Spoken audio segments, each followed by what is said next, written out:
Ma grand-mère m'a tendu une enveloppe Kraft juste avant de mourir. Elle a juste murmuré, pour ton 30e anniversaire, n'ouvre pas avant. Ce matin, j'ai eu 30 ans, j'ai déchiré le papier jauni et j'ai découvert que mes parents ne sont pas mes vrais parents.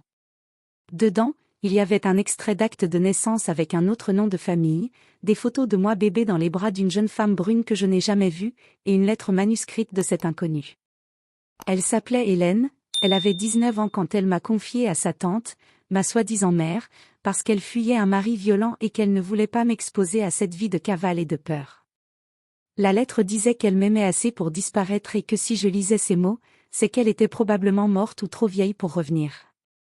Mes parents, ceux qui m'ont élevée, m'ont toujours dit que j'étais née sous X et que ma mère biologique était une junkie. Ils m'ont menti pour me protéger, paraît-il, pour que je ne parte pas à la recherche d'un fantôme dangereux. J'ai passé l'après-midi à retourner la maison familiale, à fouiller les vieux albums, et j'ai trouvé un double fond dans le bureau de mon père contenant des coupures de presse sur une certaine Hélène V, condamnée pour complicité dans une affaire de trafic mais jamais retrouvée par la police. La photo de l'article, c'était elle, les yeux tristes, le même visage que sur mes clichés de naissance.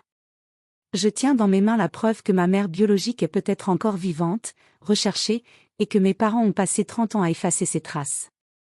Ce soir, je dois choisir entre confronter ceux qui m'ont aimé et élevé dans ce mensonge ou contacter discrètement l'avocat mentionné dans l'article pour retrouver Hélène avant qu'il ne soit trop tard.